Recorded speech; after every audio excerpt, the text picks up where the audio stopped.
ఈరోజు మనము 4th క్లాస్లోని 8th lesson barrister Parvateesam అనే పాఠ్యభాగం గురించి తెలుసుకుందాము.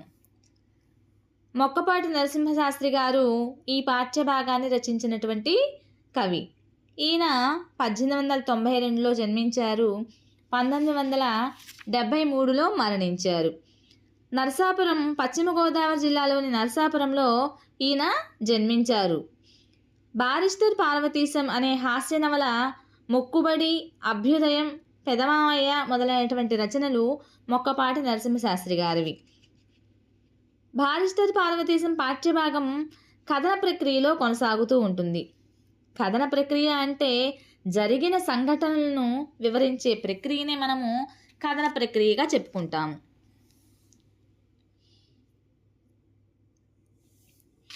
ఇక ఏదైనా సరే ఒక విషయం ఇలా జరిగింది, అలా అయ్యింది అని వివరించే లక్షణం కథనంలో ఉంటుంది. ప్రస్తుత పాఠ్యభాగము మొక్కపాటి హాస్య నవల బారిస్టర్ పార్వతీశంలోనిదే కొంత భాగం. ఈ పాఠ్యాంశము ఉత్తమ పురుష కథనంలోనే కలిగి ఉంది. ఇక పాఠ్యభాగ ఇతివృత్తం. బారిస్టర్ పార్వతీశము పాఠ్యాంశము హాస్యంగా ఇతివృత్తంలో కొనసాగి ఉంటుంది. బారిస్టర్ పార్వతీశం అనే ఈ పాఠ్యభాగము హాస్య ఇతివృత్తంతో కలిగి ఉంటుంది. ఇక పిల్లలలో పఠనాసక్తి పెంచి ఆనందపూరితమైనటువంటి వాతావరణాన్ని నింపే హాస్య ఇతివృత్తమే ఈ పాఠంలో కలదు. ఇంగ్లాండ్ వెళ్ళడానికి తీసుకువెళ్ళవలసినటువంటి ప్రయాణ సామాగ్రిని గురించి ఆలోచించాను. దంతధావనం నుండి మడత మంచం దాకా తీసుకుని బయలుదేరగా రైలు ఎక్కేటప్పుడు తల మీద ఉన్న సామాన్లు కాస్త జారిపోగా అతి కష్టంగా మరలా నేను సామాన్లన్నీ తీసుకొని రైలు ఎక్కేశాను. నెక్స్ట్, రైలు హఠాత్తుగా కదిలినప్పుడు నా వెనక బల్ల మీద కూర్చున్న ఆడమనిషి ఒళ్ళో పడ్డాను. నా అవస్థ చూసి నా పక్కన వాళ్ళు కూర్చోవడానికి కూడా నాకు చోటు కొంచెం ఇచ్చారు. సామాన్లన్నీ పడిపోకుండా ఉండడానికి అక్కడున్న గొలుసుతో బలంగా లాగి కట్టాను. ఉన్నట్టుండి రైలు అయిపోవటం, గార్డులు వచ్చి 50 రూపాయలు జరిమానా ఇవ్వమన్నారు. నా దగ్గర ఏమీ లేదని చెప్పగా సామాన్లు గొలుసు నుండి తీసేయమని చెప్పి వెళ్ళిపోయారు.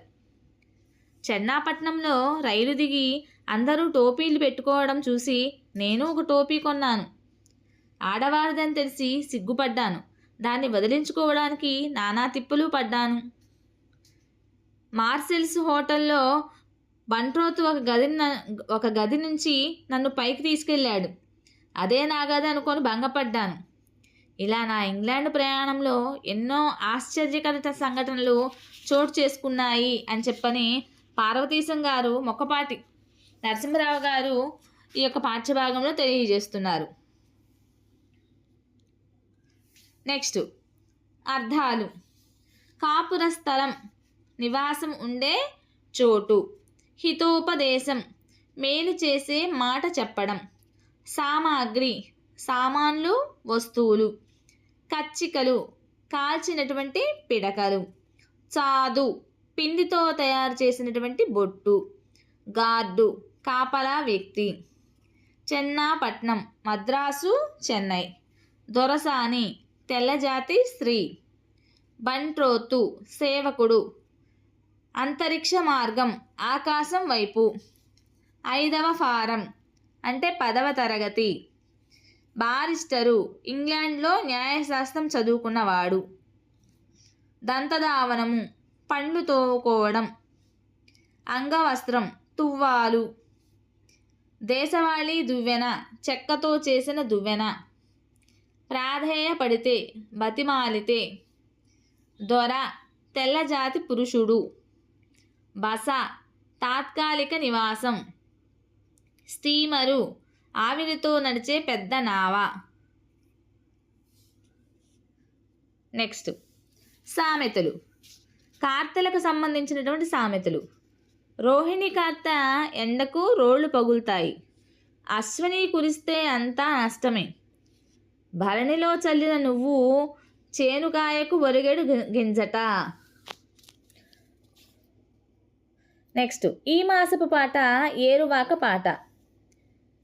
బిరుదురాజు రామారాజు గారు ఈ ఏరువాక పాట అనేటువంటి పాటని రచించినటువంటి కవి.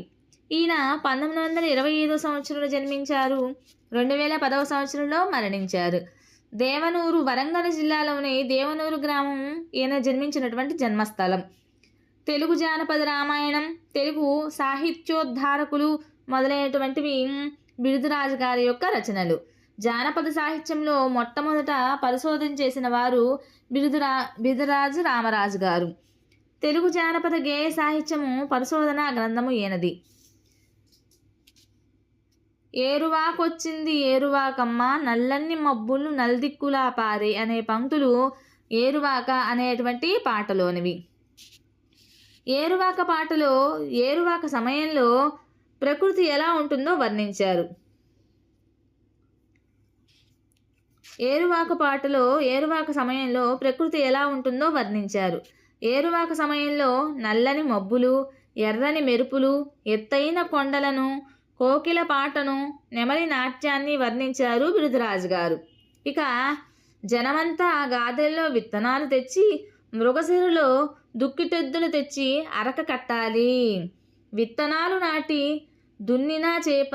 దున్నినా చేలన్నీ మిన్నగా పండాలి. ఒక్క గింజ కూడా కోటి గింజలవ్వాలి అని పాట ద్వారా ఏరువాక సమయంలో రైతులు పంటలు వేయడాన్ని వివరించారు పాట ద్వారా బిరుదురాజు రామరాజు గారు. ఇక ఈ మాసపు కథ అత్యాస. అత్యాస అనేది పంచతంత్ర కథల నుండి తీసుకున్నటువంటి కథ. ఒక వేటగాడు వేటాడి చంపినటువంటి లేడిని భుజాన వేసుకొని పందిపై బాణం వేయగా పంది వేటగాడిపై దాడి చేసింది.